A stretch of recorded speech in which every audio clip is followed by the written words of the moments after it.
পূজা পর্ব দ্বিতীয় পর্ব। আমরা আগে পূজা পদ্ধতির দুটি দিক নিয়ে বলেছি, আজ বলবো আসন শুদ্ধি নিয়ে। আসন পুজোর একটা ভীষণ বড় অঙ্গ। যে কোনো জায়গায়, যে কোনো স্থানে, যে কোনো আসনে বসে জপ ধ্যান সিদ্ধ নয়। পূজা করার সময় আসনকে ঠিক মতো শুদ্ধি করে নিতে হয়, তা না হলে সেই আসনে বসে পূজা অরণ্যে রোদনের মতো নিষ্ফল হয়। অরণ্যে রোদন শব্দটার অবশ্য দুটো অর্থ আছে, সে ব্যাখ্যায় অন্যদিন যাব। পূজার সংকল্পকে বাস্তবে রূপায়ণের প্রথম পদক্ষেপ যে আসনে বসে পুজো করা হবে সেই আসনটিকে শুদ্ধিকরণ করা। আসনের ওপর একটি ত্রিকোণ মণ্ডল এঁকে নিতে হবে।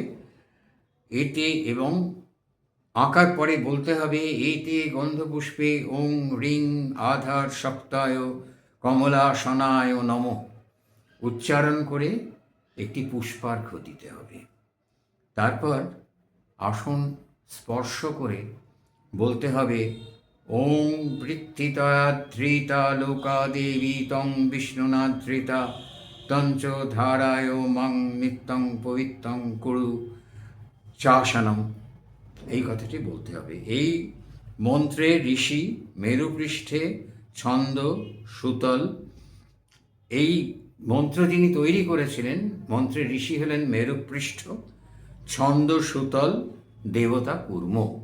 এদের স্মরণ করে এই মন্ত্রটি পাঠ করতে হবে।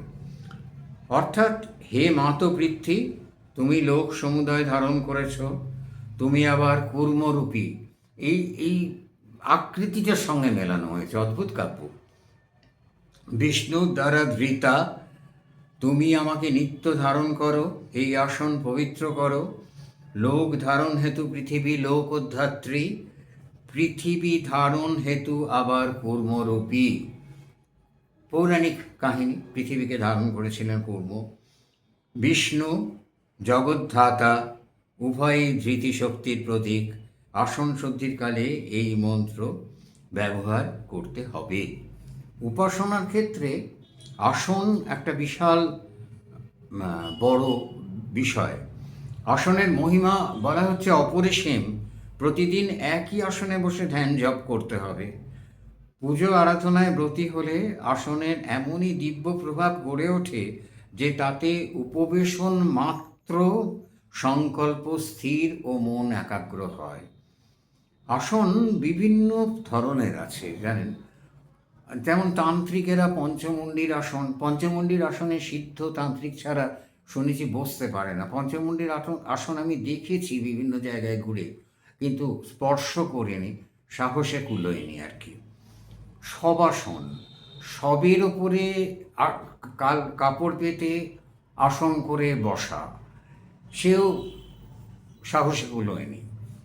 আর যদি সব, নানা রকম সব আছে, কমলাসন, শিশুর সব। আবার শবাসন যদি জোগাড় করা না যায়, তাহলে সেক্ষেত্রে তিল দ্বারা মানুষের প্রতিকৃতি করে সেটাও শবাসন হবে, বা 108টি কুশপত্রের দ্বারা মানুষের প্রতিকৃতি করে, মানুষের অবয়ব করে মাটিতে বিছিয়ে সেখানেও শবাসনে বসা যাবে। কাজেই এই সমস্ত, এগুলো তান্ত্রিক পদ্ধতিতে আসন। আর বুদ্ধদেব স্বয়ং বুদ্ধ ভূমিস্পর্শ মুদ্রা করে যে মহাসনে বসেছিলেন বোধিবৃক্ষের তলায়, আসলে ওটি অশ্বত্থ বৃক্ষ, বোধিবৃক্ষের তলায় বসে যে প্রতিজ্ঞা করেছিলেন ভূমি স্পর্শ করে, বজ্রাসনে বসে বলেছিলেন, ইহাসনে শস্যতু মে শরীরং তবস্তি মাংসং প্রলয়ঞ্চ জাতু অপ্রাপ্য বোধিং বহুকল্প দুর্লভং নৈবাসনাৎ কায় মতশ্চলিষ্যতি। এই যে কথাগুলো বলেছিলেন যে আমার বাসনার, আজকে আমি যে কারণে এই আসন গ্রহণ করলাম, এই আসনে আমি আমার পরিতৃপ্তি না হয়ে, আমি বুদ্ধ না হয়ে এই আসন ত্যাগ করব না। এই আসনে, বজ্রাসনে ভূমিস্পর্শ মুদ্রা করেছিলেন, বসেছিলেন, আর সেখানে তিনি মারকে জয় করেছিলেন। মার, মহামার, মহামারী আমাদের মধ্যেই আছে। এদেরকে বলা হয় নরকের অধিপতি।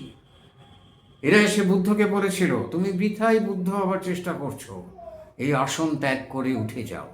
আসন, বুদ্ধ ওঠেননি। তিনি বলেছিলেন, হে মার, আমি সিদ্ধ না হয়ে, বুদ্ধ না হয়ে এই আসন থেকে উঠব না।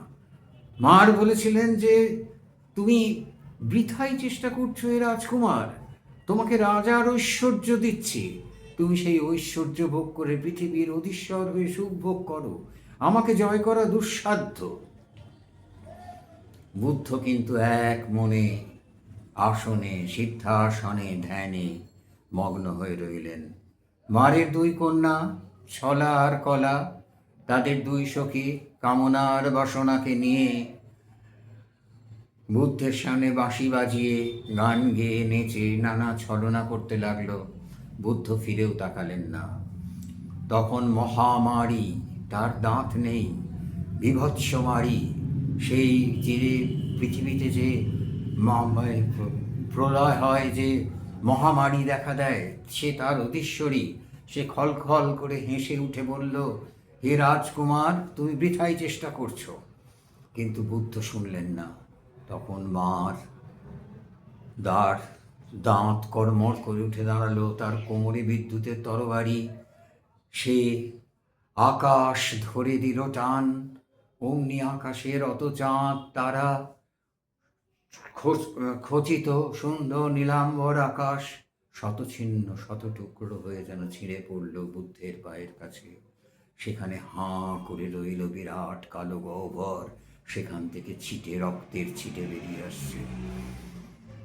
এতর পরেও কিন্তু ওই সিদ্ধাসন থেকে সরানো গেল না ভগবান বুদ্ধকে।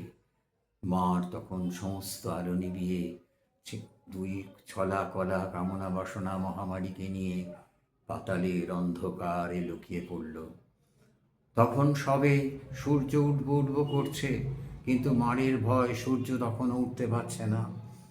তখন বুদ্ধ সিদ্ধ হয়ে অভয় মুদ্রায় দাঁড়িয়ে অভয় দান করে উঠে দাঁড়ালেন, বললেন, এসো, আমি জেনেছি দুঃখ কি, আমি জেনেছি দুঃখের শেষ কোথায়।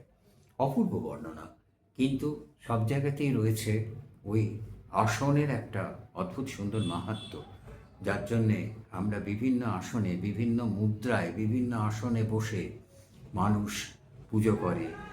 মেষছালের আসন, কম্বলের আসন, কালো মেষের আসন, লাল কম্বলের আসন, কুশের আসন, আপনার সাধারণ এই যে শতরঞ্চি ধরনের যে কাপড়ের আসন পাওয়া যায়, এরকম বিভিন্ন আসনে আমরা বসে জপ ধ্যান করি। আসনকে শুদ্ধ করতেই হবে। আসন শুদ্ধর মন্ত্র যেটুকু জানি বললাম। আপনারা যদি উপকৃত হন, আমি নিজেকে ধন্য মনে করব। নমস্কার।